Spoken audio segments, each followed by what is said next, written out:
Bonjour, alors me voilà après quelques semaines d'interruption. Les vidéos vont reprendre très bientôt.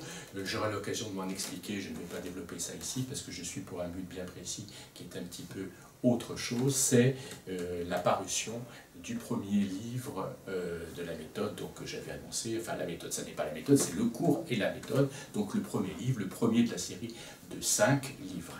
Je le montre, je ne résiste pas ici au plaisir de le montrer, je l'ai sous la main. Voilà ce beau livre noir. Donc il s'agit bien de Les gammes et les intervalles. Voilà. C'est un livre de 160 pages. Voilà. Je suis content d'en avoir cette version extrêmement concrète. Alors il s'agit du premier volet d'une série de 5 livres. Je détaillerai dans quelques minutes l'ensemble de ces 5 livres. Celui-ci est consacré aux gammes et aux intervalles. Je précise tout de suite, ça me paraît évident d'ailleurs, mais je pense qu'il est important de le dire, ça n'est pas une réplique exacte, ça n'est pas une version écrite des vidéos des premiers et deuxième chapitres. Ça c'est très important parce qu'évidemment c'est reconsidéré, les choses sont reprises et reconsidérées et surtout très exemplifiées. Alors je précise tout de suite, ça me semble quand même un point très important, qu'il s'agit d'un cours proprement dit, où j'explique les choses assez simplement, assez sobrement je dirais, suivi d'une méthode. La méthode elle-même est divisée en deux, enfin tout est mêlé là, dans la méthode, il n'y a pas de séparation marquée, mais il y a des exercices, d'une part des exercices d'application, et d'autre part les fameux exemples dont j'ai si souvent parlé et qui me tiennent tant à cœur. Il me semble que les exemples sont une chose absolument indispensable, parce que sinon tous les éléments qu'on montre ou qu'on démontre en musique restent un peu lettres mortes et deviennent des choses finalement théoriques, d'où le mot de théorie de la musique, c'est-à-dire, je le dis un petit peu méchamment, la chose qui ne sert à rien. Bien sûr, c'est très caricatural, mais enfin, je donne un exemple très rapide sur un aspect que j'ai développé, sur lequel j'ai donné des exemples, une tierce diminuée. Eh bien, dire qu'une tierce diminuée est par exemple, et c'est vrai, Do dièse mi bémol, c'est deux demi-tons, bon voilà, c'est une tierce extrêmement resserrée.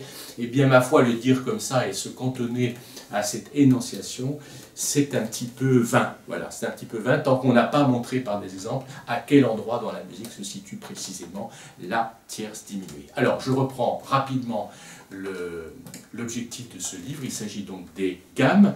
Là aussi, j'ai tenu particulièrement, je l'avais déjà fait, y compris dans les TD, mais là je le représente de manière très approfondie, la construction de la gamme. Ce que j'appelle la construction de la gamme, c'est-à-dire quelque chose qui amène à une connaissance concrète, mais vraiment concrète, de la gamme. C'est-à-dire que, bien sûr, en conclusion, on va établir tout l'ensemble des dièses, la gamme qui a 2 dièses, 3 dièses, 4 dièses, les bémols, certes il faut le savoir, et il faut parfaitement le savoir, mais avant ça, il faut avoir une conscience extrêmement concrète de la gamme. Donc je propose d'étudier la gamme dans différentes étapes, avec, dans la méthode, des exercices d'application qui permettent de s'y retrouver. Je donne un exemple très rapide, j'ai eu l'occasion déjà de le dire, voir des élèves et des étudiants chercher péniblement le 6e degré de la gamme de Fa dièse mineur, dire comme ça, quand on ne sait pas très bien, ça fait presque un peu peur, le 6e degré de la gamme de Fa dièse mineur, alors il faudrait aller chercher quels sont les dièses qui sont en Fa dièse mineur, bon certes il y en a 3, et puis monter péniblement de la tonique jusqu'au 6e degré pour enfin dire, ah oui c'est cette note. Eh bien non, c'est pas comme ça qu'on s'y prend.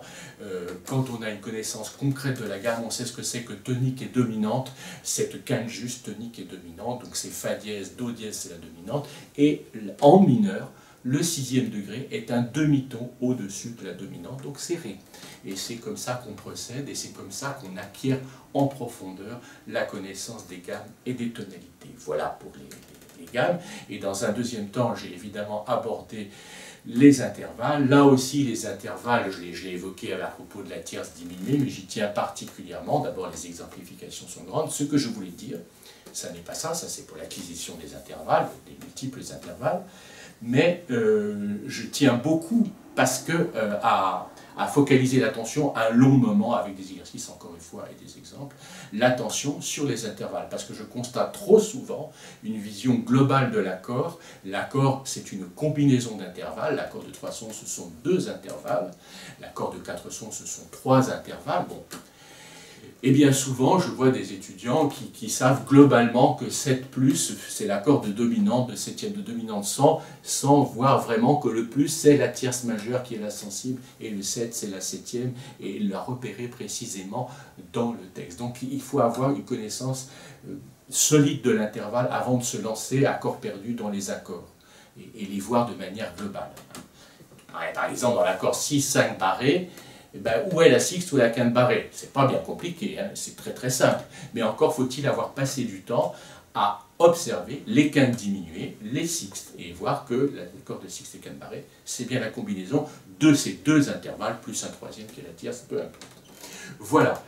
Alors ça, c'est un peu le fond, enfin c'est pas qu'un peu, c'est le fond de ce livre. Je passe rapidement maintenant en revue l'ensemble des 5 ouvrages dont il est la première étape. Il va y avoir un deuxième ouvrage qui paraîtra en octobre, en octobre de cette année 2016, et puis après ils s'étageront jusqu'à les livres jusqu'au 5e s'étageront jusqu'à octobre 2017. Donc le deuxième livre sera consacré, lui, précisément, justement aux accords, et donc aux premiers accords, c'est-à-dire les accords de 3 sons, complétés par l'accord de septième de dominante, qui, comme je l'ai déjà dit, ne peut pas être enlevé. On ne peut pas, c'est très artificiel de voir la septième de dominante après.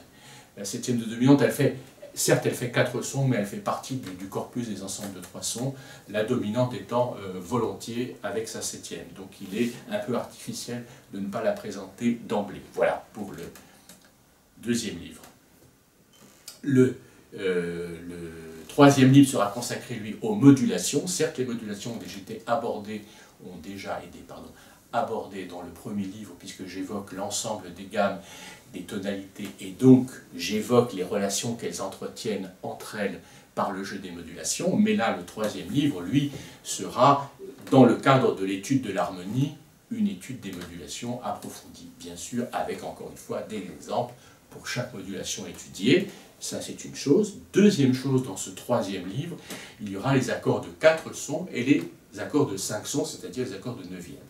Donc les accords de 4 sons, tous les accords de 7e d'espèce, accords de 7e diminué également. Voilà, je suis un peu bref, je ne vais pas trop épiloguer.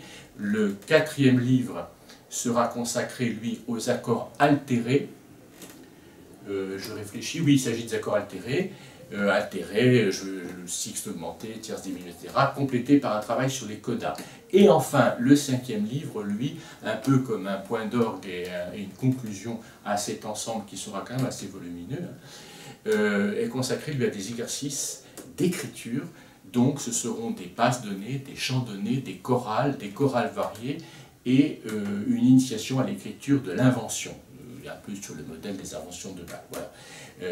Et les chants donnés, bases données, il y aura évidemment des exercices assez simples et assez brefs, jusqu'à des exercices assez longs et assez complexes, évidemment, voire même très complexes, puisque ce sera un résumé de toutes les connaissances acquises, qui certes s'enrichiront encore après, mais qui seront déjà une étape essentielle de l'étude de l'écriture. Je crois que la pratique de ces 5 volumes, une pratique approfondie, donne quand même une base extrêmement solide d'écriture qui, évidemment, après peut être amplifiée, embellie, tant qu'on veut, sans limite.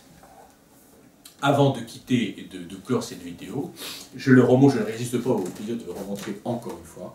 Le voilà, donc les gammes et les intervalles, cours et méthodes. Voilà, et bien je souhaite un bon travail à tout le monde et à très bientôt pour les vidéos qui vont reprendre dans peu de temps.